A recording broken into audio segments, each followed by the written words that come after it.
Peggy 12.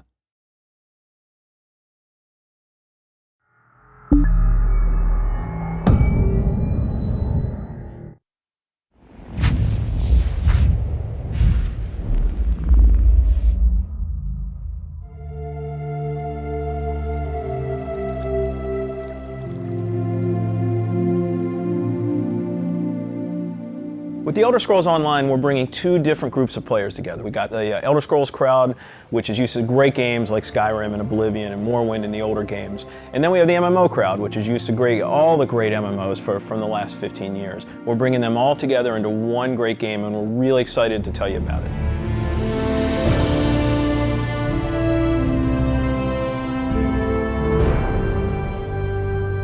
Elder Scrolls Online, everything you need to know about it is right in the name. It's Elder Scrolls, but it's online.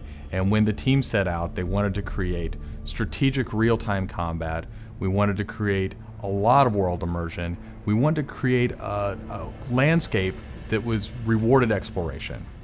But all of that had to be brought together with really great social systems. So Elder Scrolls Online, it's set 1,000 years before Skyrim.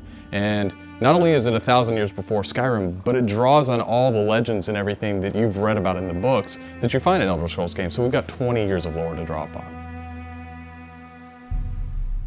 We made sure that Morrowind, Cyrodiil, and Skyrim feel like they do in Elder Scrolls 3, 4, and 5. The art style is right in line with those titles. Now you can explore all of Tamriel. You can return to places that you've seen before, and you can explore new places that you've never been.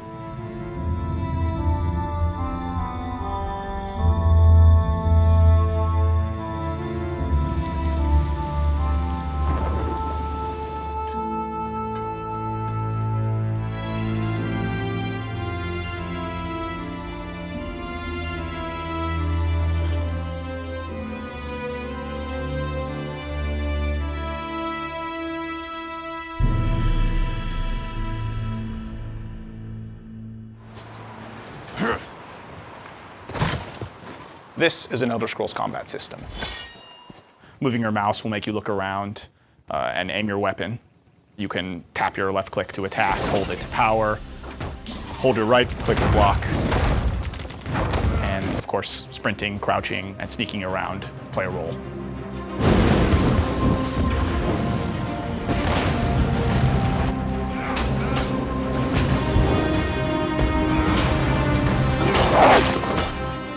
All of our characters are designed so that hundreds of them can be on screen at one time.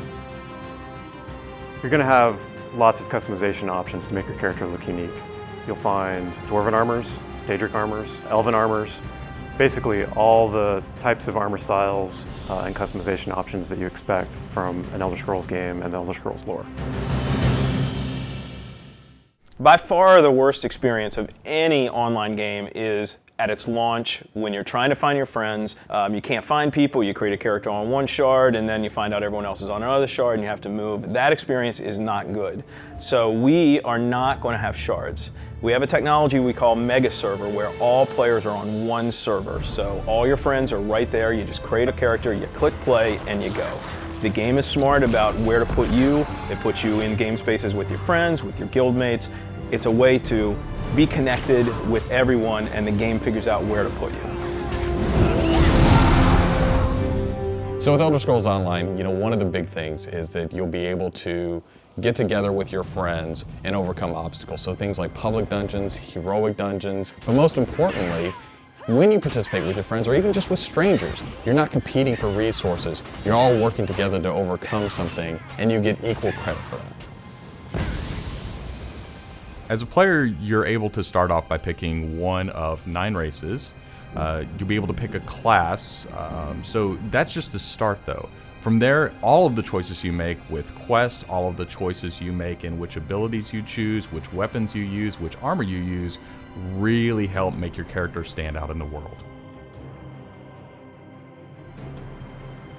The basis for the customization system in Elder Scrolls Online is that you can use whatever weapon or armor type you actually want to use. You can play as a heavy armor character who's a tank with bow, or you can play as a mage who uses a two-handed weapon, or you can play as a sneaky guy who runs around healing people.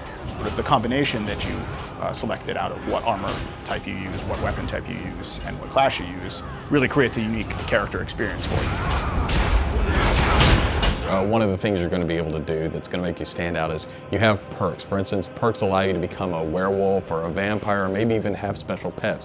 But it's not just about that. There are other things like how you increase your stamina, how you increase your magic, or how you increase your health that really take you from your initial class choice, and it makes you stand out because you're saying, these are the things that are important to me. This is the way I want to play. This is the role I want to take in combat.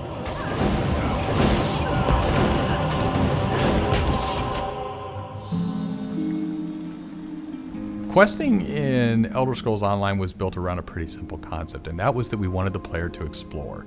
And we wanted, when the player explored, for them to be able to see something around a corner and say, oh, well, I was on this quest, but now I see something over there that's really interesting. And so they had this decision point of, which thing do I do next? And that's really where we want the player to go. It's not what do I do next, it's which one of these things do I do next.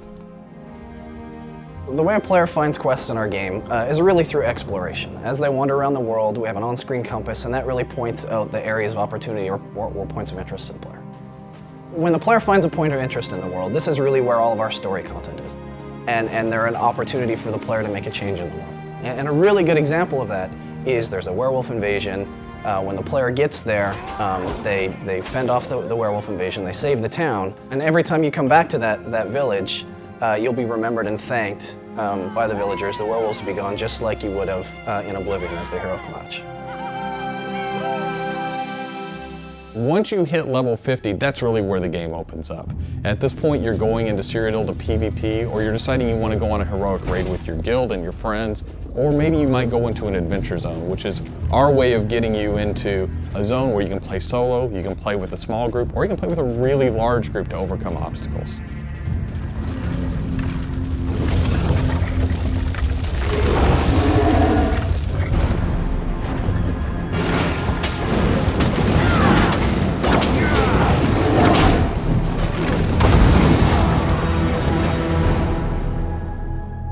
PvP in Elder Scrolls Online is focused around taking various structures in Cyrodiil. If you remember Cyrodiil from Oblivion, the space is very large, and that's a perfect setting for having three alliances fight each other. During this timeline, Imperial City is up for grabs, and there's no Emperor, so players are going to be fighting using trebuchets, catapults, all kinds of weaponry to take and hold keeps, structures, and resource fixtures around the keep to actually give the opportunity to crown one of themselves as an Emperor. It's really important to us that PvP isn't just a veteran game. It's got to be something that people can do from the very beginning because you want to be comfortable in getting into this. So we make sure that everybody is on equal footing. So even at level 10, you can go into our PvP area and really have a great experience and a good time.